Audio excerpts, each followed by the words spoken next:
Mulheres Positivas essa semana invadiu o apartamento da vice-presidente da Christie's no Brasil. Marina Bertoldi, obrigada por nos receber aqui na sua casa.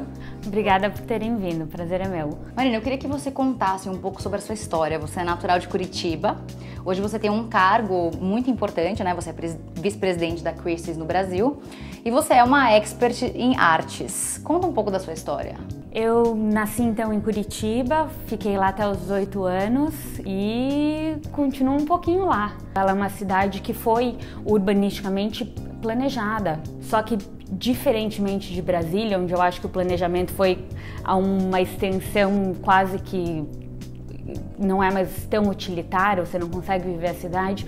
Curitiba ficou em um meio termo em que existe esse planejamento, ela foi construída e pensada assim, e ao mesmo tempo ela é amplamente funcional e você consegue viver esses eixos, essa organização. Curitiba você sai, eu demoro 15 minutos para ir aqui, 20 para ir ali, faço isso e voltou. Em São Paulo o dia vai te atropelando, o tempo vai mudando e você tá mais improvisando do que efetivamente cumprindo ou uma agenda ou um plano mesmo. Aqui a gente vai mais no improviso e é o automático. Então você sente falta dessa coisa de poder planejar? Eu não sinto falta, eu acho que foi importante de uma perspectiva daí de alguém que talvez fosse mais rígido no planejamento. Essa falta de planejamento te ensina flexibilidade, te ensina improvisação, então não acho que um é melhor que o outro, um está em oposição.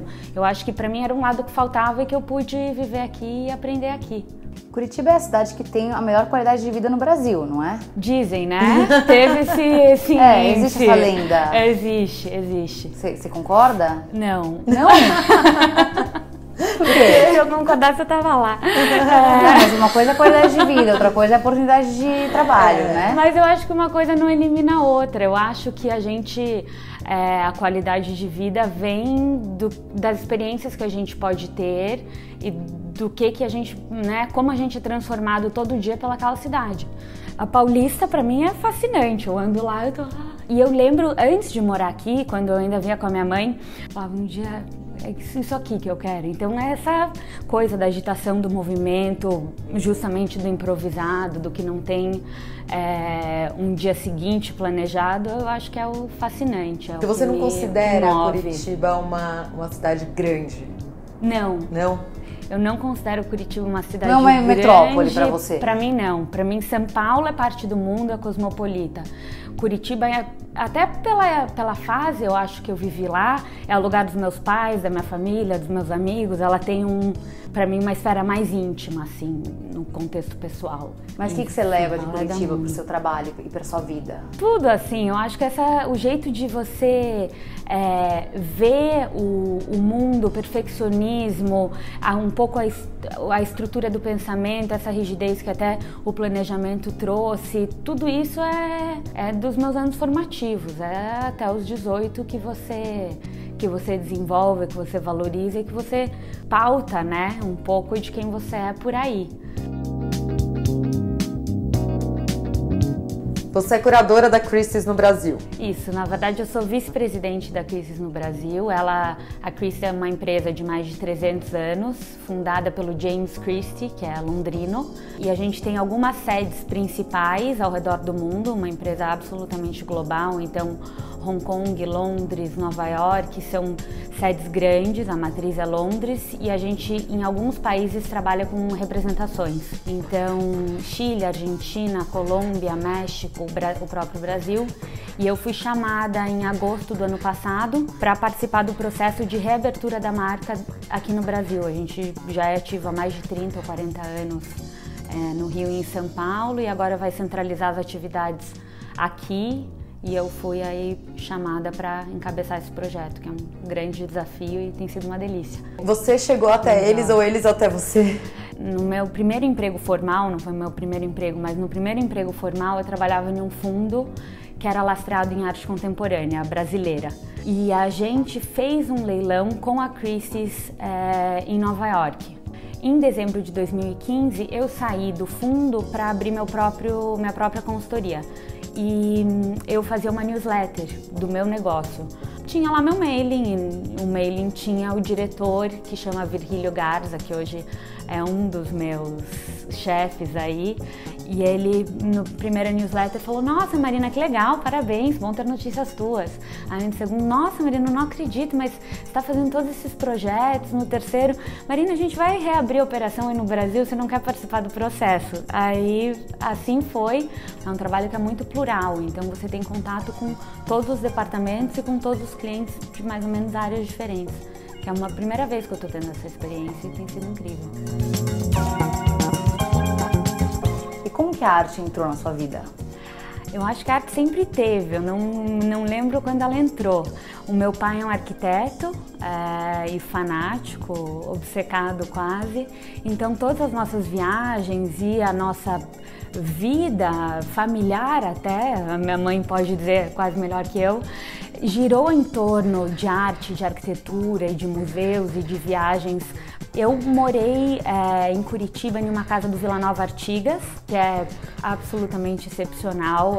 Eu acho que muda a percepção de mundo mesmo, viver em uma obra dele. E uma minifal, uma casa com rampa, com vidro aberta, as paredes não terminam, então todos os ambientes são interligados mesmo que você não queira. Eu depois fui estudar economia para trabalhar com educação. Eu pensei que a arte, essa parte, ficaria mais como um hobby, uma coisa que eu gostava, que eu frequentava, mas não que eu fosse fazer isso profissionalmente. Minha mãe é educadora, psicóloga, então eu acho que o caminho de transformar o Brasil e de melhorar o país é a educação. Eu continuo acreditando nisso, mas agora acho que não vou ser eu que vou conseguir tão enfaticamente fazer. E fui fazer INSPER, que é uma excelente faculdade, mas na minha época principalmente tinha um viés muito de mercado financeiro e a gente tinha pouco aprofundamento em políticas públicas, em matérias que dessem essa base ou até como entrar nesse mercado de trabalho, que também é um mundo à parte. Eu comecei a ver que talvez o buraco fosse mais embaixo com política no Brasil. Eu pensei, eu vou ver se eu consigo então fazer do meu hobby a minha profissão, vou para a área cultural. E quem for visitar Curitiba não pode deixar de conhecer que ponto turístico lá, que remeta a esse mundo de artes. Primeiro, eu diria o museu Oscar Niemeyer, e o segundo, não sem modéstia alguma, pode ser minha sua casa. Eu sabia que você ia falar isso. Não, e você pode ir. Mas quem mora lá hoje? Meu pai e minha mãe, mas eles recebem visitas assim ou não? Ônibus de aluno de arquitetura na frente, e eles abrem a casa. Agora eles instituíram que é um dia da semana só, porque mas abre pra muita gente. A casa? E abre e aí de graça. entram. Aí entra na cozinha, no banheiro. 50 alunos, e a gente teve qual a coisa mais linda, um professor que levou os alunos de aquarela dele, e eles passaram uma tarde lá sentados. E a gente tem as aquarelas mais lindas da casa, dos ângulos diferentes, então, sem modéstia, acho que lá pode ser um segundo lugar. Como que a moda participa da sua vida? Eu acho que é um processo mais recente, até descobrimento meu.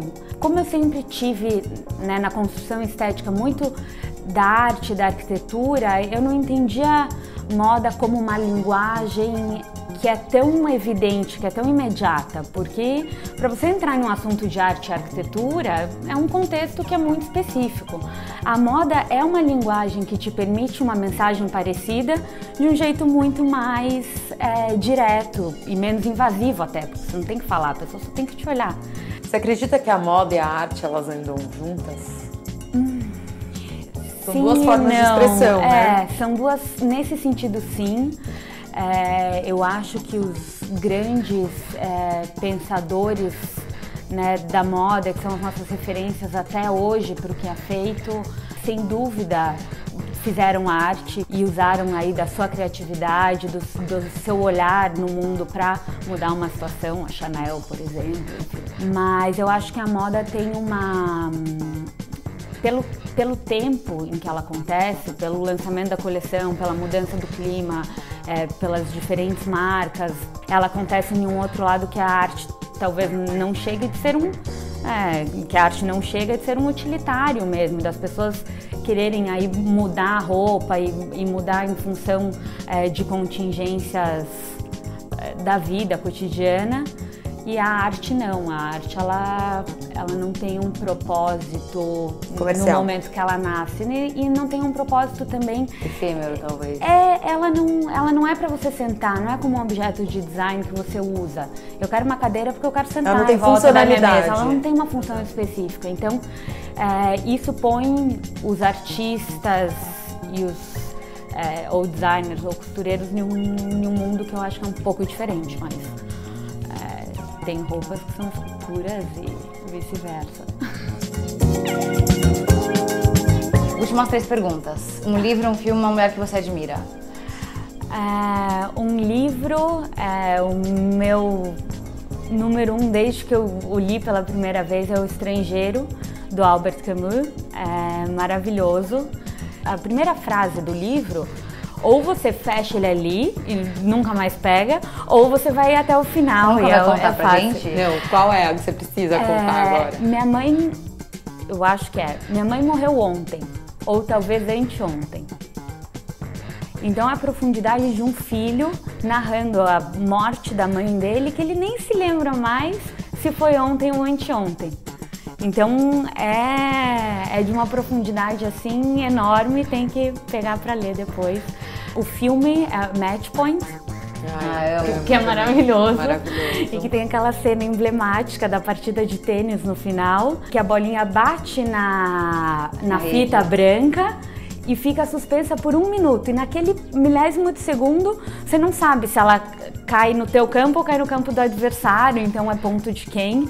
E eu acho que a vida é um pouco isso, daquele segundo em que o desfecho está suspenso e no minuto que aí a bolinha cai para algum lado e a gente sabe qual que é o resultado. Então a vida também como uma sucessão desses eventos suspensos, assim, para mim é o que eu gosto bastante, me move, eu acho aquela cena linda. E uma mulher, diria a Alicia Clark, nossa grande artista maravilhosa brasileira, ela seria a mulher. Marina, obrigada por ter recebido a gente na sua casa, que é mais uma galeria de arte que uma casa. Eu que agradeço, o prazer foi todo meu, obrigada por terem vindo e espero que a gente tenha aí outras boas conversas. Teremos, sem dúvida. Com certeza. Tchau, tchau. Até semana que vem com mais uma Mulher Positiva.